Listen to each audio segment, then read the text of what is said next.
Hey, Comics Cubers, today is a big one because we are talking to Greg Weisman, creator of Gargoyles. He's also the creator and showrunner of cartoons such as The Spectacular Spider-Man and Young Justice. But to manage your expectations, we are talking exclusively about Gargoyles for this interview because he is launching a new series focusing on Demona. So this new series from Dynamite Entertainment will be focusing on Demona in the 200 years after the fall of Castle Wyvern, starting from 1093 AD. You will get a preview of it in Free Comic Book Day this year, and then the first issue launches in May. Before we go on, I would like to remind you all that if you like the work we do, please do support us on Patreon. The link is down below. I would greatly appreciate it. It would help keep the channel going. And now, without further ado, Greg Weisman.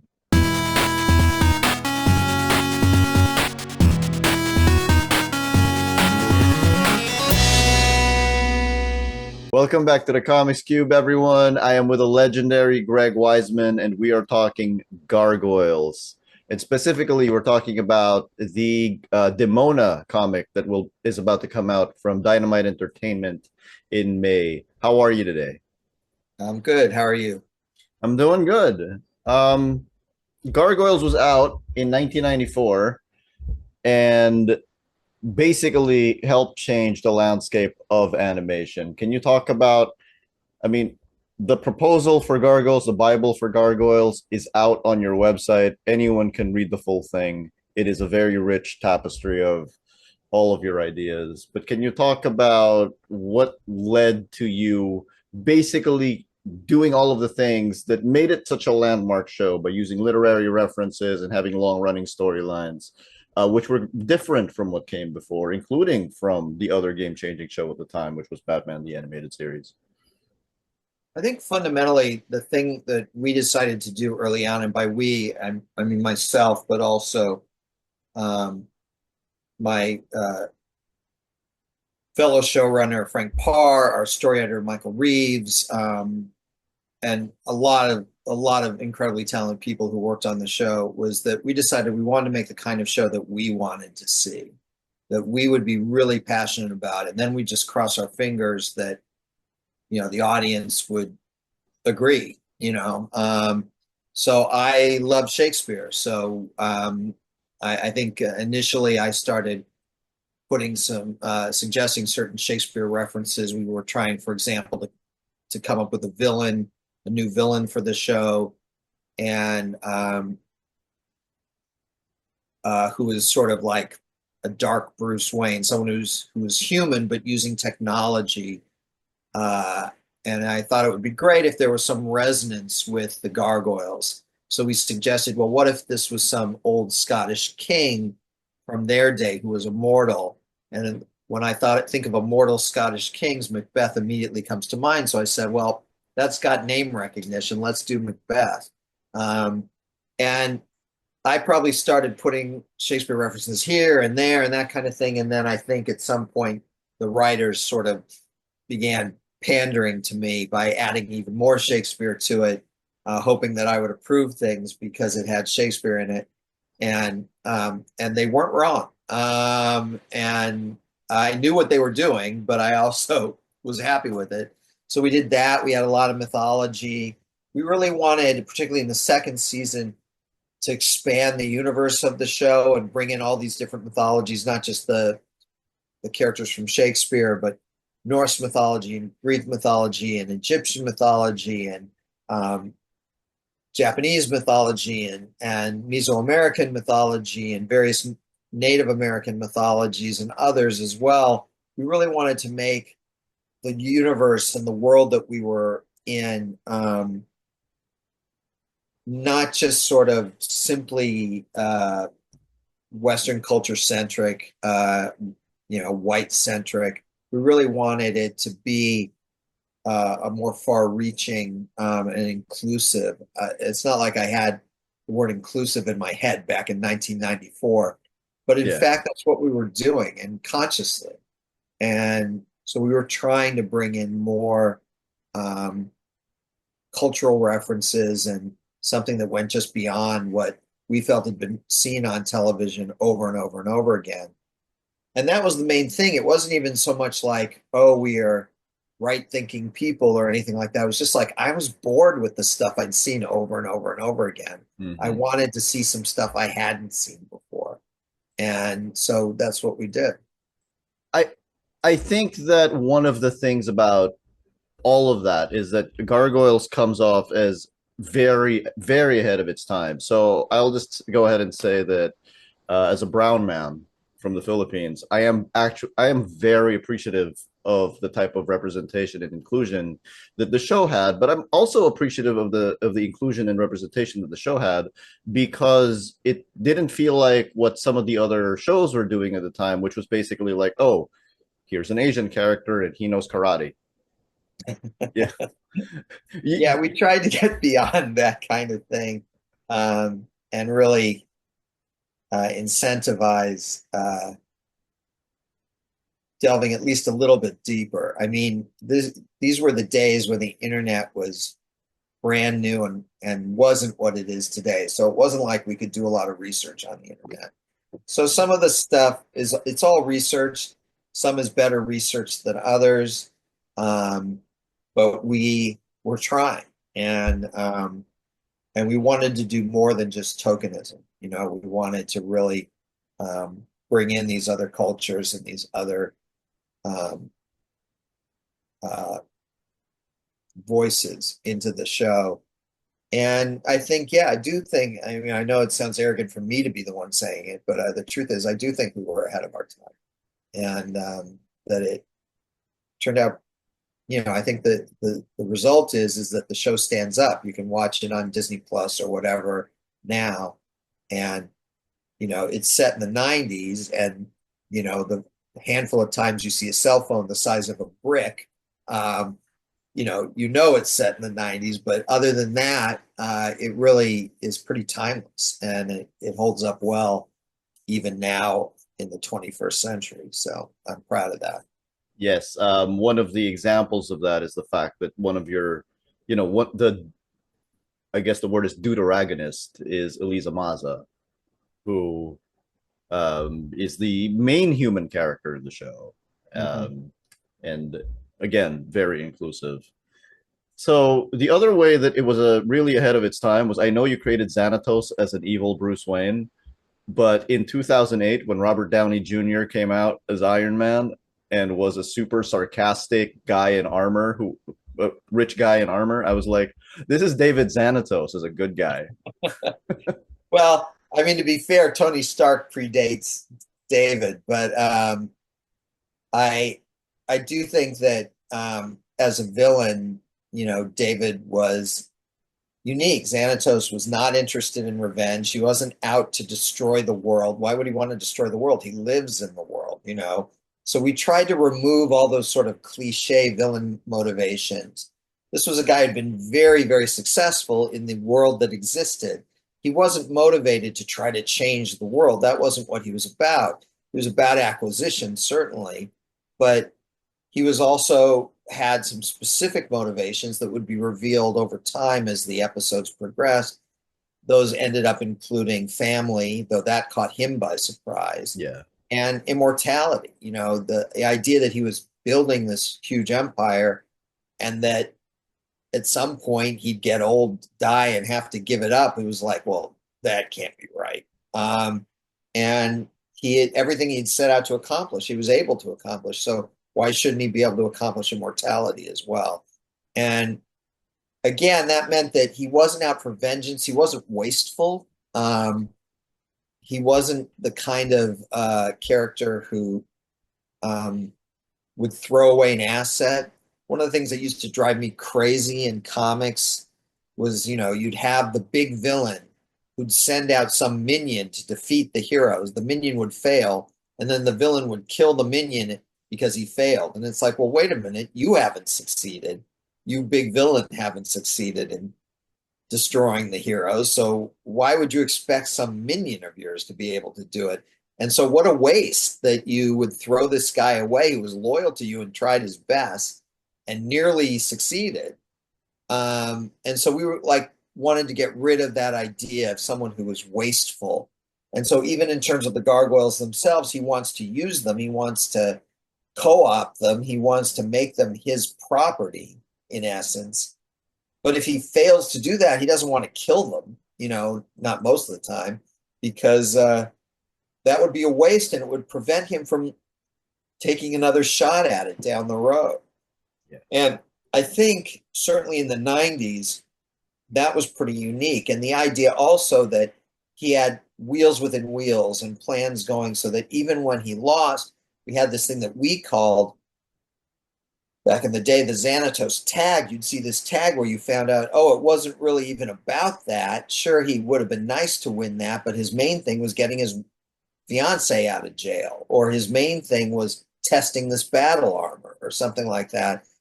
And that way he didn't tend to suffer from villain decay the way a lot of cartoon and comic book villains do, where they keep getting beaten over and over again. And so every time they show up, they're that much less exciting than the time before because the hero's going to win because the hero's always won before. Well, the idea was, sure, the heroes would win, but what was Xanatos really after? And you'd find that out generally by the end of the episode. And this became, such a popular approach that TV Tropes now has this thing called the Xanatos Gambit on it, named for David Xanatos, that is this kind of thing that a villain does, but villains didn't do that much before Gargoyles in the 90s. So that was something I think that was pretty unique to David Xanatos and to our series. And again, kind of a little bit ahead of his time and kind of revolutionary. I think so too, because you're right. I'm an '80s kid, and I love my '80s cartoons. But when I look at the villains there, Skeletor, Cobra Commander, that dude from the Visionaries, Knights of the Magical Light, they're all kind of cowards, aren't they? Yeah, sometimes they're brave in the moment, but they also tend to have this, scorched earth sort of thing, even among their own people, even among his own minions, Skeletor is someone to be feared. And the idea was that Xanatos was charming, Xanatos was pretty easygoing most of the time. I'm not saying there aren't exceptions. You don't want to create a character that has no flavors to him, but for the most part, he's pretty easygoing. He's always got a quip or a remark that kind of puts Goliath or the other gargoyles in their place. He always seems 3 steps ahead because he always is 3 steps ahead. And so he doesn't throw temper tantrums. I was really tired of villains throwing temper tantrums. It just seemed, again, this isn't so much this idea of us trying to be revolutionary. It was just this idea of us trying to do the kind of things we wanted to see and not doing the things we were sick of seeing. And one of the things we were sick of seeing were the main villain throwing a little temper tantrum every time things didn't go his way. It seemed to reduce the character, whereas what we were doing seemed to make him more formidable and more interesting. That is in sharp contrast to your other villain who does throw a temper tantrum. So let's talk about Demona. At the time, I also thought it was very unique to have one of the main villains a woman. Mm-hmm. Even though that did exist in characters such as the Baroness, Magic and Dispel, but I think that the key difference here is that in many ways, Demona is actually more dangerous than Xanatos. Oh, for sure, because Demona is murderous and Xanatos isn't. Not that he wouldn't commit murder if it suited him, but he's not. Xanatos isn't immoral, he's amoral. Demona is a fanatic, and fanatics are incredibly dangerous, and she is murderous to the point of being genocidal. That makes her extremely dangerous, very frightening. And then the thing that's, again, I think she was fairly unique for the time. The only sort of comparison I can give is Magneto from the X-Men, but even then in those days, there'd been so many different interpretations of Magneto. Character was kind of all over the place. Some of them were fantastic, and some of them less so. Temper tantrum Magneto, and then more interesting Magneto. All of those existed because a bunch of different writers and artists and editors had dealt with the character over the years. Whereas we at least had some consistency with Demona. But um, I think the idea is that one of the things that's interesting about Demona is that she's not completely wrong. I mean, she has reasons for her hatred of humanity. She does feel like they persecuted gargoyles and massacred them, and she isn't wrong. Now, what she's leaving out is her own culpability in a lot of these events. Um, in her desire to make sure things like that don't happen, she tends to betray people right and left who um, she doesn't trust for this reason or that reason. And often that leads to the very debacles that she's trying to prevent, and she can't face up to that guilt. And so she is, to me, sort of an endlessly fascinating character because she is so complex. She isn't just one thing. She can love her daughter and still want to, uh, you know, murder her daughter's foster parents. She can, you know, honestly claim that she's there for the gargoyles and believe that, but also try to kill the gargoyles that are standing in the way of what she sees as her goals. And these contradictions in a lot of characters, I think, would just be bad writing.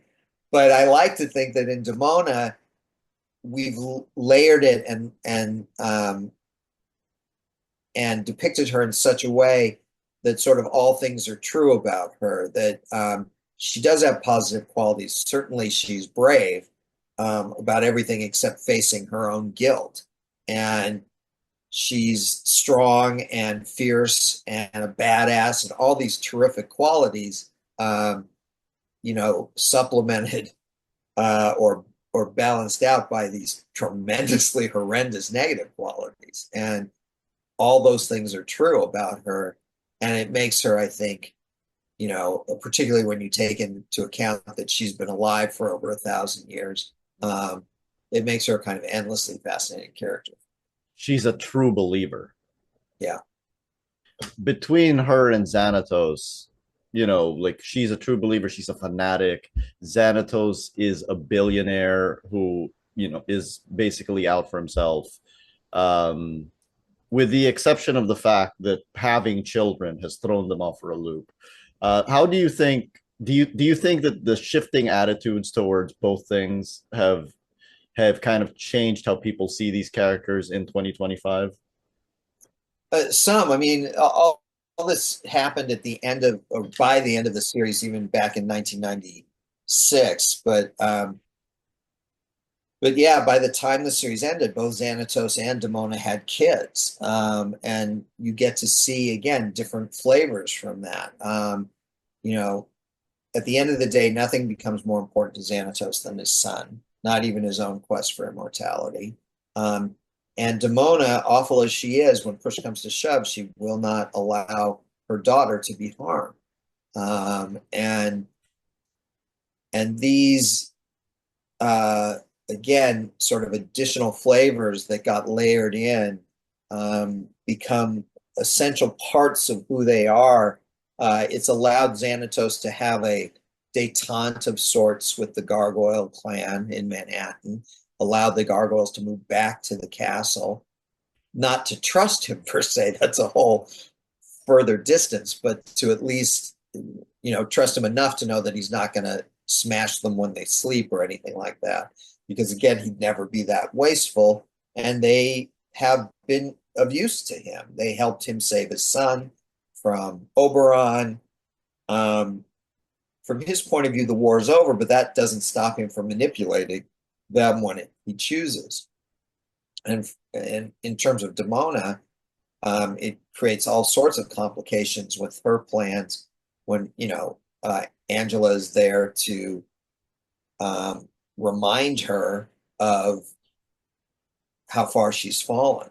And I think that again doesn't suddenly make her uh, doesn't redeem her, doesn't make her less dangerous, but it does add these differing additional qualities that again serve to increase the complexity of the character as opposed to smooth it out or simplify it. It makes it more complicated because Angela is now in the equation than it was before.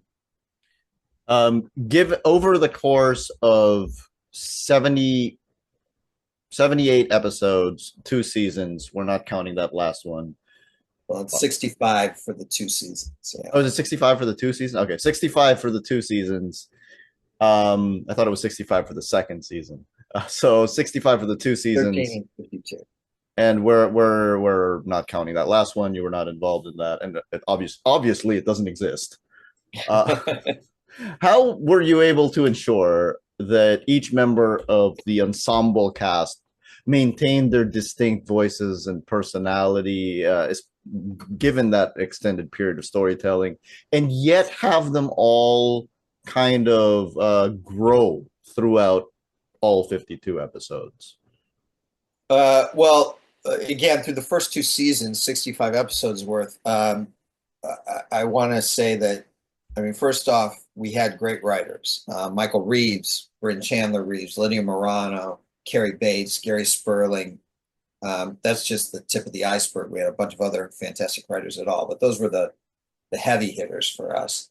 And so we had great writing. I was there to make sure that even though in season 2 we had 4 different story editing teams, I was there to make sure it still played like one show and not like 4 separate shows going off in their own direction. And we'd have writers' meetings, we'd all get together and talk about where it was going. Then, of course, during season 1, we began casting the characters, and you get strong actors like Keith David to play Goliath, Sally Richardson to play Elisa, Jeff Bennett as Brooklyn, Edward Asner as Hudson, Frank Welker as Bronx, Tom Adcox as Lexington, and Bill Fagerbacke as Broadway, plus our villains, John Rhys Davies as Macbeth, Jonathan Frakes as Xanatos, Marina Sirtis as Demona, Brett Spiner as Puck, etc. We had a phenomenal cast. We had a great voice director in Jamie Thomason, but don't tell him that I said that because praise to Jamie just goes to his head. It's bad. But I'll take this out. I'm kidding. But but we had these actors who really came to care about their characters and helped us, maintain a voice. And once you got the actor's voice in your head, that really informs the writing. And to this day, 30 years later, when I write these comic books, if I'm writing dialogue for Demona, I'm hearing Marina Sirtis' voice in my head. If I'm writing dialogue for Goliath, I hear Keith David's voice in my head. And it really defines how they speak, what they say, all sorts of things. So I do want to, in addition to the writers, give a lot of credit to our voice actors for helping to bring that to life. And the other thing was, again, and this goes back to what I said at the very beginning, one of the things that we were just tired of was these TV shows where every episode, by the end of the episode, it reset to where it was at the beginning. Whatever changes they went through, by the time you got to the end of the episode, those changes had been undone completely, and you were back to what it had been before. It was status quo television, that every episode had to be episodic, and every episode had to put the character back to where the character was at the beginning of the episode. And we were tired of that. So we decided right out of the gate, we're not doing status quo television. Things are going to change. The Gargoyles are kicked out of the castle and have to move to the clock tower. At some point, our trio of younger gargoyles, Brooklyn, Lexington, Broadway, Brooklyn has to step up and become second in command. Goliath and Elisa's relationship has to it slowly, admittedly, but slowly evolve. It can't just stay in one place because life doesn't stay in one place. And we weren't even going to stay with the exact same set of regulars. So we were constantly bringing in new characters, mixing and matching, throwing things against the wall. And, you know, as I said, brought in Angela as a new regular halfway through season 2 because, you know, we didn't want things to just remain the same as it has always been. And that was a factor of us, you know, being tired of status quo television. And B, you know, my background is in comic books, which are more serialized. And I'm like, I want a little serialization. Now, the show was still episodic, but it was episodic and sequential. So if you watch those episodes in order, you could watch any episode and get a great story out of it. But if you watch them in sequence, you get more out of the show because you'd see how the characters, in subtle ways and not subtle ways, grew and changed and advanced the story. And one of the things that's allowed for me is that every time I write a story for Gargoyles, whether it was back in the television days or when I was supervising and not personally writing myself the episodes, or now when I'm writing the comics myself, every episode we do, every issue I write suggests 5 more story ideas to me because we are always moving forward. We don't try to just maintain some kind of weird stasis. Did you have a favorite episode? I mean, I like them all for different reasons, and some of them, even the ones that didn't come out quite as well because maybe the animation wasn't as good or whatever, still have things in it that I like. But if I had to pick one single episode, it would probably be The Mirror. That's one where I really feel like the show was firing on all cylinders. We got some gorgeous animation, some amazing design work in that episode, and the script is funny. It's tragic. It's full of romance and pathos, and it just felt like that isn't a Gargoyles episode that really, like I said, fires on all cylinders. Just sort of everything's working, and it was a hard one to produce. There was a lot of resistance to what I was pitching, which was this idea that the humans would turn into gargoyles and not notice, which meant that when the gargoyles turned into humans, they couldn't notice either.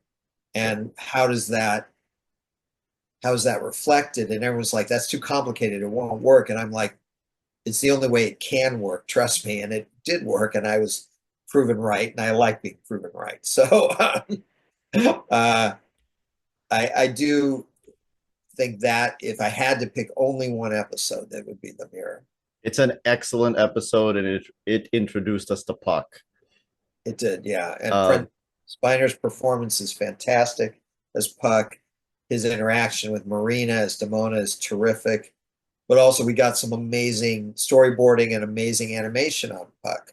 So that and even amazing sound effects for that matter on how he flew around and stuff like that. It just, like I said, everything is working, and you like it when everything's working. I was going to say it introduced us to Puck, but it did not introduce us to Puck.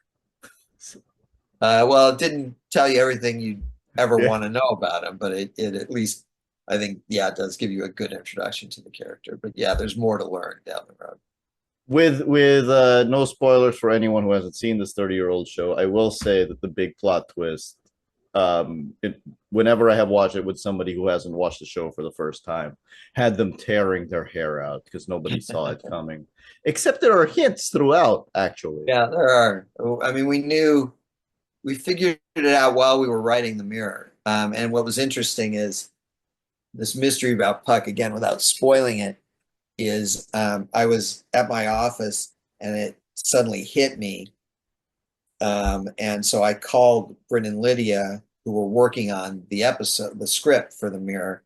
And I'm like on the phone with them and I'm shouting, you know, this is the answer. And their response was, we know, we just figured it out. And and it just that made me feel good. It made it feel very right, that Gargoyles works really well, and one of the reasons is that often it just feels to me like I'm not writing it so much as tapping into the actual Gargoyles universe in a different dimension, and when it's working well, everything just seems to click into place as if it's the only way it could be, the only way it could work. Um, and I've worked on a lot of shows over the years. I've been in this business a very long time. Um, and still nothing like Gargoyles always has felt quite so um, elegant, for lack of a better term. where everything kind of just fell into place. Yeah. The thing about the mirror is that I think the mirror is a great example. It is a Demona centric episode, and I think that because it's a Demona centric episode and she's focused on what exactly she wants, she's focused on getting rid of Eliza.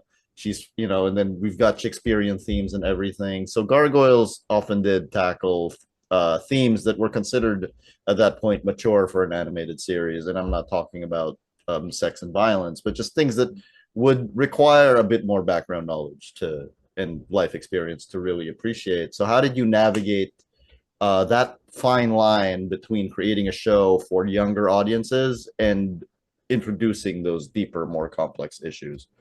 Well, so we were told no ifs, ands, or buts that our target audience was boys 6 to 11. This was again 1993, 1994 when we were first making the first season of the show.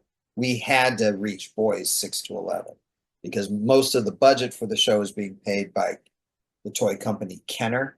Mm-hmm. They were putting out action figures, and in Kenner's mind, only boys liked action figures, and only boys 6 to 11 liked action figures. And so that was the target we had to hit.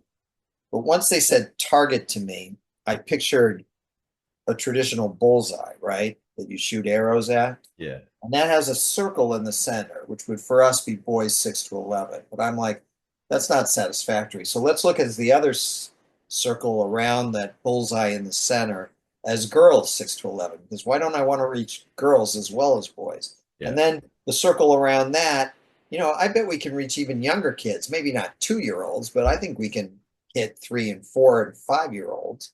And how about the circle around that? Well, I'm sure we could get tweens. And I'm sure in the circle around that get teens. And I'm sure in the circle around that get, high school students and college students. And, at the time I was 30. So, big geeks like 30-year-old me, let alone now 61-year-old me. And I just felt like the trick to that is to write on layers. And so every episode of Gargoyles has something in it for those 6-year-old boys. It's got colorful monsters, it's got explosions, it's got whatever you want, eye candy, for lack of a better term, something that just on the surface is fun.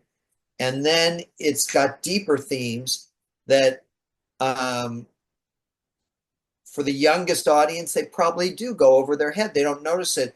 But what it doesn't have is it doesn't sit there and say to the kid, you're not old enough for this. Mm-hmm. It doesn't talk down to the kids. It doesn't talk down to the audience. The stuff is just there. And maybe you get it. Maybe you don't. Maybe when you first saw the show and you were, I don't know, 10 years old in 1994, you got some of it. And then you rewatched the show in 2014 when you're 30 years old, and you're like, whoa, there was stuff there that I didn't even notice. And I think one of the things that was great about Gargoyles that made it as successful and popular as it was is that we wrote really dense shows. I mean, we squeezed as much into every episode as we possibly could. We just crushed it all down and put it all in there. And what that means is that, the traditional conventional wisdom of the day is that comedy repeats and drama doesn't. Because in drama, what they said was, how it turns out. That's what you were waiting for. So why would you watch it again? Whereas comedy, hey, you can still laugh at those same jokes. And my response to that in using Gargoyles, and frankly, in all the shows I've done since, is no, you make it rich enough, and they'll watch it again because they'll notice something in their second viewing that they never saw in their first viewing, and in their third, and in their fourth. And in particular, when you've seen all the episodes and then you go back, you realize, for example, we dropped hints about who Puck was all through the series. Well, most of those hints would go over, and I'm not talking about little kids' heads, I'm talking about everybody's heads. In fact, we Yeah. consciously wrote so that those hints would go over people's heads because we didn't want to give it away, but we also wanted to play fair. So if you rewatch those episodes, there are plenty of hints as to who Puck was, Yeah. but you When missed them the first time through. Once you know who he is because you've seen the later episodes, now you're going to catch these references and go, "Oh my God, they planned that all the way back then." And the truth is that we did. yeah, Um, yeah, when Demona says to him, "You serve the human," the first time I see it, I'm like, "Oh, whatever that is, I'm sure they'll explain it later on." right, and we also um, Puck's response to that is humans have a sense of humor, you have none. So she talks about the human, she's talking about one specific person, but he immediately, you know, Wipe takes a that. brush Yeah, over that and says humans have a sense of humor. So you just think about, oh, he's given wishes to humans before. And your mind sort of either does what you says, well, I'm sure they'll explain that later, and then you kind of forget about it. Or you've rushed past her little clue so quickly and you've misdirected the audience with Puck's line that they're not going to catch it either. It's very rare, you know, to find someone who really fixates on that one line of Demona's to help, yeah. them figure out where this is going 40 episodes down the road. Do you think that changes in the social media era when people watch an episode and then get on a Reddit thread and then pick it apart bit by bit? Probably. I mean, I don't think it changes essentially. But yeah, I mean, there's clearly in this era a lot more noise. Some of it helps and some of it doesn't. I do think that, I mean, I've done plenty of streaming shows, but I'll admit that I do think it's a mistake creatively. I'm not saying from a business standpoint, but creatively to dump an entire season all at once, Oh, because then there's no time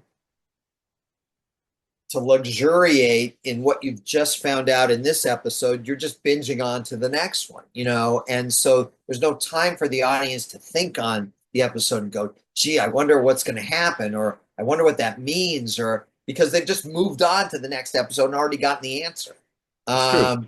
And so for me, when we were doing, for example, Young Justice, and they kept saying, "Hey, we want to dump," I'd be like, "No, don't do that." My partner and I, Brandon Vietti, kept begging them, you know, release them weekly. Do not release them all at once because, and I think it kills buzz because people do buzz about it a lot for a week, but then something new's on and they have Yeah. lost interest. But if the show is on weekly, then that builds and builds and builds throughout the season. So it. I can't speak to the profitability of one thing versus another, but creatively, I think it's really damaging to drop entire seasons at one time. Yeah, I covered the Avatar: The Last Airbender live action show when it came out here, and people talked about it for like a week, and then people moved on to the next Yeah, thing, right? Because it all gets dumped all at once. Um, so, and I do think that with a weekly show, for example, like I know what the Mirror is, right? And I know what City of Stone is right. because every episode is distinct. It stands in its own period in time. Whereas if you dump it all at once, I'm like, oh, it's that one part. They kind of all blend together.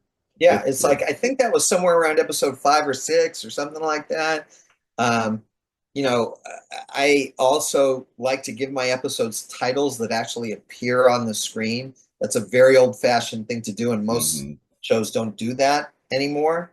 Um, but I like to do it because I want the audience to sort of go, that's what this episode is. It's not simply one in a continuum, but it also is telling its own unique story. And so I like having titles. My editor makes fun of me because I do so many titles. Like Demona has the subtitle Better Angels, and then each issue has a chapter title. And he just makes fun of it. It's like, you got three titles on this book. And I'm like, no, I don't. Demona is the name of the series. Better Angels is this particular arc. And then each issue has a chapter title. Each issue That to me has matters. Demona, the comic, which comes out in May, takes place in 1093 after the fall of Castle Wyvern, which she is partly responsible for. We do see what happens to her in broad strokes in Gargoyles, the series, in the episode City of Stone. And I was wondering, because Demona's story is really, really tragic, and we know how she ends up, right? She ends up at the start in 1994, and she's horribly miserable after 1,000 years of persecution. So how do you approach her as a character, and still make her sympathetic? And then how do you approach writing a comic like this where you know how it's going to end up? It's going to be a long time before she finds something to hold on to as a Well, Frank Parr, who, like I said, was my co-showrunner on Gargoyles, he and I produced the show together. He came to me. I'd been doing the Gargoyles comics with Dynamite for a year or so, and he came to me and said, "Hey, what if we did something with Demona set in that 1,000 years when she was on her own, when Goliath and company were all frozen in stone, asleep for 1,000 years. She was awake and going around, and we'd shown glimpses of it. You mentioned City of Stone. There's another glimpse of her in Florence, in Hunter's Moon in a flashback. But I said, that's great. I mean, I had a bunch of ideas for what had happened during those 1,000 years. And look, it's a 5-issue miniseries. I'm not going to pretend we're covering 1,000 years in 5 comic book issues. We are showing 5 stories from the first 200 years of that 1,000 years. And each story is unique. They have a through line to them, but each story is set in a different location. Each story is a different genre. Issue 1 is historical fiction. Issue 2 is sort of a swashbuckling adventure. Issue 3 is horror. Issue 4 is murder mystery. Issue 5 is an elegy. They've all got their own tone. They've all got their own milieu. And yet there is a through line to these 5 stories, largely around Demona's foster daughter, Angelica, who's a character we introduced in Demona #1. And again, Demona is a character of endless complexity and endless possibilities. And so picking out these 5 moments off the timeline was a lot of fun. Frank and I sat down, he had some ideas. I had a bunch of sort of, shall we call them, tent poles in the timeline where I'm like, well, I know this happens then. It's not like I had figured out the entire story, but I know broadly this happens then, this happens then, this happens then. And so we weaved our 5 issues to include, but also surround those tent poles and expand on them. And I think it's turning out great. Frank is penciling and inking them, and his art is fantastic. We have Robbie Bavard coloring it. Robbie colored a bunch of the SLG Gargoyle issues that we did in 2008, 2009, and our regular letterer, Jeff, and Nate, our editor. It's kind of a dream team. It's great to have this group together, working on the book, and I think it's going to be really interesting to new fans and old. It must be fun to do a murder mystery in the 12th century. It is. I mean, I haven't written that script yet because it's issue 4 and I'm not that far along, but we know the basics of it, and I'm looking forward to actually sitting down to do it. Yeah. In these 200 years, the gargoyles are frozen, and I'm not sure if I'm getting the timeline right, but will we see a certain Scottish king? I'm not big on spoilers. Macbeth has a tiny cameo in issue 1, a one panel blink and you'll miss it cameo, but whether or not he appears in issues 2 through 5, I'm not going to reveal at this point. So Demona's hatred of humanity is in many ways her defining characteristic. And but she does love her daughter Angela, and she does have a certain attachment still to Goliath. Where was there ever a temptation to give her a sort of redemption arc and just kind of turn her back around and have her rejoin the Gargoyles? Or has that never been on the table? I mean, I don't want to. I have all sorts of plan. I mean, I have a timeline for Gargoyles that goes all the way through the year 2199. And so I don't want to speak to everything that might happen to Demona over hundreds of years. But, I think her viability as a villain doesn't preclude her from having heroic moments and vice versa. So there are moments of redemption, but she doesn't always build on those. In fact, sometimes she sabotages them. In fact, often she sabotages them. That's her other And defining characteristic. yeah, is self-sabotage. I mean, she has a lot of enemies, and yet without any doubt, Demona's own worst enemy is Demona. Yeah. And that's worked out just fine for us as creators. So I'm not, but that, again, we don't believe in status quo television or status quo comic books.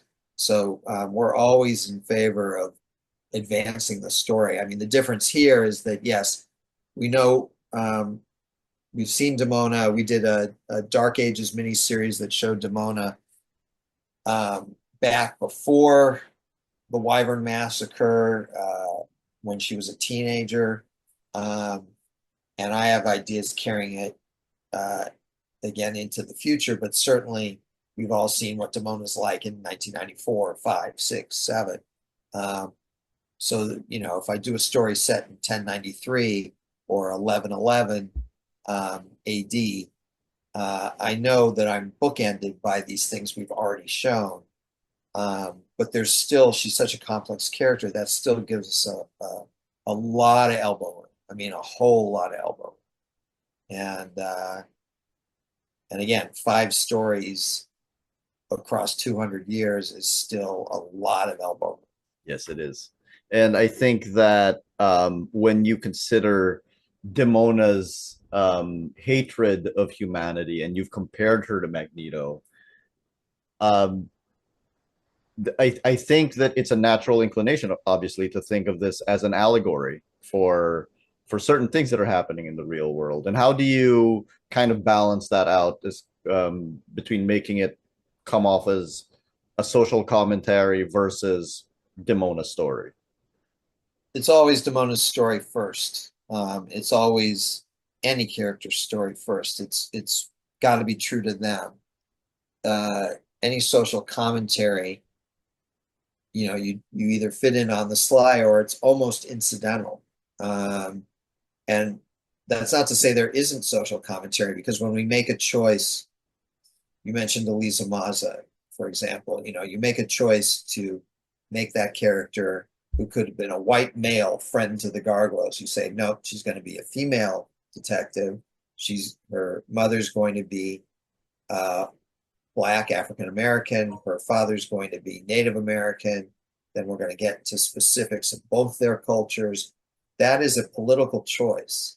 That's not why we did it, but that doesn't change the fact. I mean, we did it because, again, I'm bored with seeing a bunch of white guys. Also, I lived in New York City for years, and the New York I saw isn't just a bunch of white guys. So it felt more real and it felt more interesting. And that was the main reasons we do it. But I'm not going to pretend it wasn't also a political statement. It was. Um, any choice you make, even the choice to use a bunch of white guys, is a political fucking statement. Um, and but we don't make it about that. We make it about character. And anything we slip in politically, um, that just comes with the territory of being creators in the real world. It's not, um, I'm not doing satire. I'm not opposed to doing satire, but that's not what I'm doing. Yeah. I might have a satirical line of dialogue here or a satirical image there, but I'm not doing satire full time in Gargoyles. That's not what this show's about. And so when you're not, then it's got to be about character first, always about character first. And the truth is that these characters are so rich that they tend to tell me what they're going to do next. I don't have to figure out what they're going to do next because I know them well enough that it just, again, it becomes clear to me what they're going to do next, as opposed to me having to figure it out. I'm not saying I don't have to write, but it when it's working, it flows because all these different characters and all their different motivations. This is going to push this character to do that, which is going to push that character to do that, and that'll create this, and that conflict will happen or whatever. It all comes out of character for us. I'm mindful of the time. We're about to run an hour, but I just wanted to ask you, back in 1994, 1995, I think Gargoyles was already underrated. Uh, and now at what and I feel like your career has been of a bunch your career in animation has been it can be described by it can be described as show running an animated series that is well loved and loved so much by the fans that are watching it, but the network doesn't appreciate it at that moment in time. Is that fair to say? I guess that's fair to say. I mean, we've always had our champions at one place or another, but just like things aren't static, and corporate situations change, corporate personnel changes. So when we were doing Gargoyles, when we started, we had huge champions in Michael Eisner and Jeffrey Katzenberg and Rich Frank and Gary Kreisel and Bruce Cranston. And then by the time Frank and I were finished posting season 2, every single one of those people were gone except Michael, and he had been sort of pressured by stockholders and Roy Disney and other people to stop micromanaging. So his sort of personal attention that he gave to the show, which didn't mean him messing around with what stories we told or anything like that, but it meant that he was supportive of the show in a way that I think was hard to get later. That all went away, and all the other executives literally were gone who had supported the show. So by the time we were finishing up, all the support for Gargoyles, let's just say the bottom fell out from underneath. And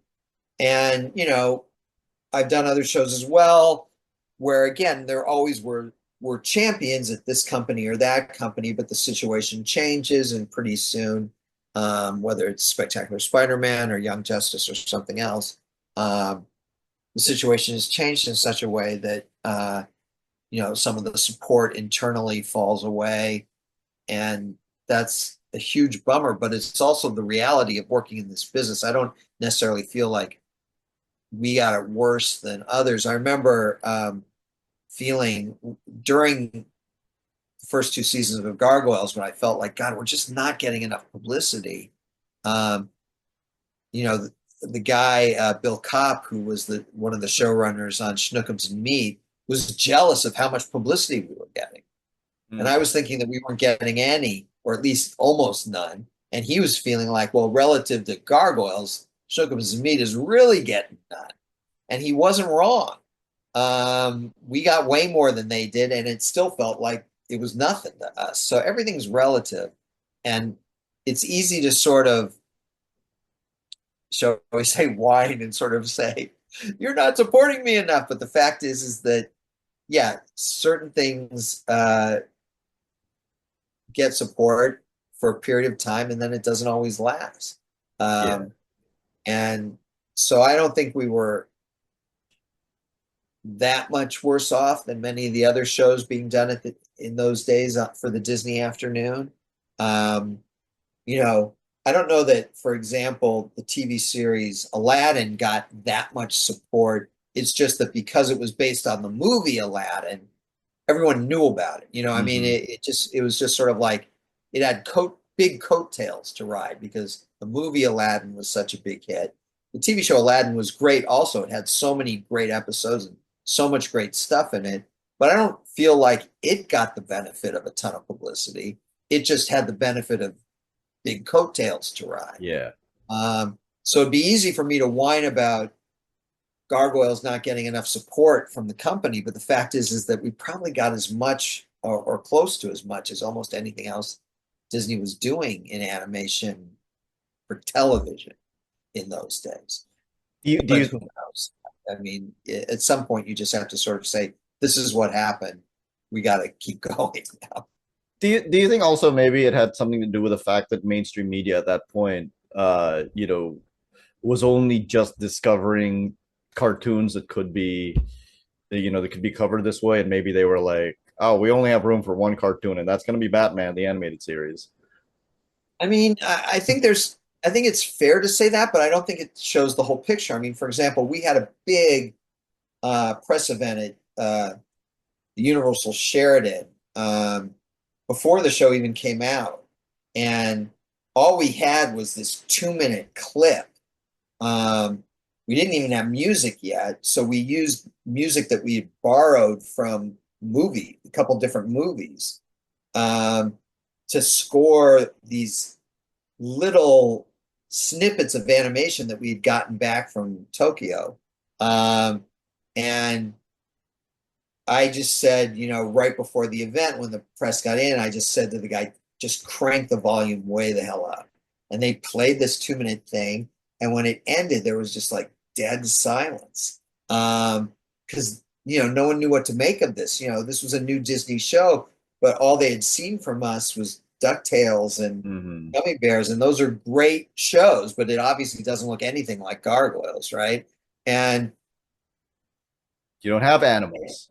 yeah, and Yeah. so the question was, is this for kids? And we were like, well, yeah, it's for kids. We think other people can enjoy it too, but it's for kids, and we think they'll enjoy it and that kind of thing. And then the question literally became, would you let your kids watch it? And at the Oh. time, I didn't have kids. My wife was actually pregnant, but I didn't have any kids to let watch. Jonathan Frakes was there. His wife was also pregnant, but he didn't have any kids yet. Um, my boss, Gary Kreisel, was there, but his kids were, in their late teens. So that wasn't really going to answer the question. And Ed Asner was there, and his kids were my age. So, that didn't. So the question sort of moved down the line to Bill Fagerbach, who plays Broadway and was the only guy there who had kids in the age range of, the target audience, Yeah. the quote unquote target audience. And so they asked Bill, would you let your kids watch it? And he said, well, it's better than Barney. And, you got this big eruption of laughter from all these reporters, which said to me that that a lot of these reporters had kids in it, and they'd all had to sit through episodes of Barney, which has its value. But if you're an adult, and I know this from personal experience, it can be hard to sit through an episode of Barney, even though your kids are loving it. You love to see your kids engaged. It's not for you. Yeah. And the thing about Gargoyles is that you could watch it with your kids and it would be for your kids, but it could also be for you. And from that point on, we really had the press on our side. We got great reviews in TV Guide, in newspapers all across the country. We were written up in this book called Viewing Violence by Madeline Levine, who was very critical in general of violence on television, but praised our show as being really responsible and showing the consequences of, like, we would have violent things happen, but we would also show the consequences of violence. Elisa would get shot, but in the next episode, she's not running around as if nothing had ever happened. She's still recovering. And so we got positive press all over the place. Now, did we get a lot of it? No. Would we have gotten more in the 21st century? Maybe, but the problem with the 21st century is there's so much out there, there's so much noise, it's harder to break through. Right. So was the little bit we got in the 20th century better or worse than the more we would have got in the 21st century, but with so much more competition and so much more noise on the internet, you know? And I don't know the answer to that, and there's no way to know. So, you know, it is what it is. It was what it was, and you go forward. And I think, you know, issue 1 of Gargoyles for Dynamite was Dynamite's top-selling comic ever. Yeah. Which I love. But I also, one of the reasons I love it is because it proves something objectively that I've been saying all along, which is that there's a big fan base for Gargoyles. And if they know it's out there, they want more stories. And it hasn't always been easy to convince the powers that be that this was true. Well, it's getting a little easier now thanks to these Dynamite comics. Disney Plus premiered in the Philippines in 2022. And when it premiered in the Philippines, my entire Filipino news feed basically became, now that Disney Plus is here, you all have no excuse not to watch Gargoyles. That Well, good. So creating something that has stood the test of time, I think you win. Yeah. Speaking of that, I'll just wrap up. I would love to ask you more about Spider-Man and Young Justice, but I also don't want to keep you from having dinner. Um, Gargoyles, you have mentioned. So you have a website. The whole proposal is there. The whole Bible is there for anyone to read. But you have mentioned that one of the influences is DuckTales, Saturday Morning Disney. Well, Gummy Bears, I think it Oh, might Gummy be what Bears. you're thinking of. I mean, not that I didn't love DuckTales, I did.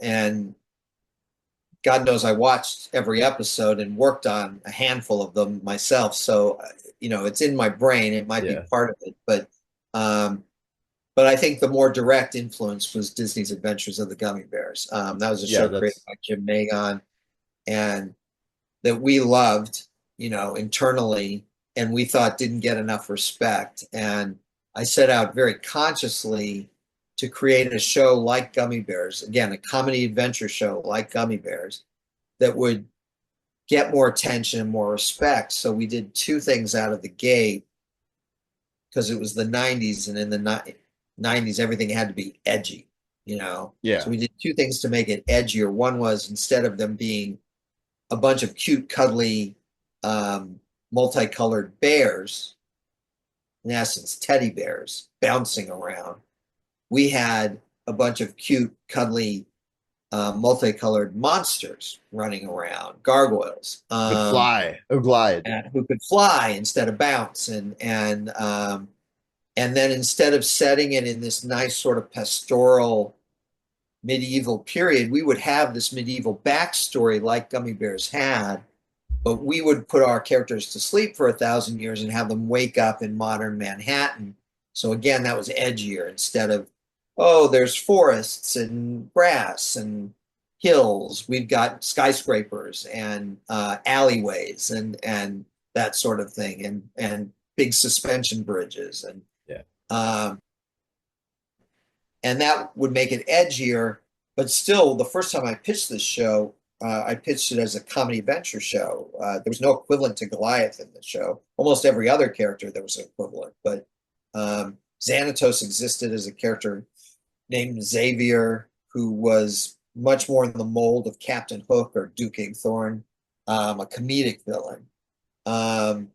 Hudson, the older gargoyle, was a gargoyle named Ralph, who just liked to sit on the couch and watch TV. Well, that's still true. And that's still true. And Demona started out as a gargoyle named Dakota, who was the leader of the Gargoyles. And it just seemed like she was so responsible, she was boring. So we changed her name to Demona and made her the villain. But uh, but we pitched that comedy development to Michael Eisner, and he shot it down. He wasn't interested. So we went back to the drawing board, came up with Goliath. I'm shortening the story because we're short on time here, but came up with Goliath and took the whole show, the comedy show, put it through the prism of Goliath, and came out the other end fundamentally with the show that everyone knows and loves from television and comic books. I don't You know. you said you haven't watched the new show, but are you aware of the Gargoyles tribute? I am, yes. Yeah. How'd that make you feel?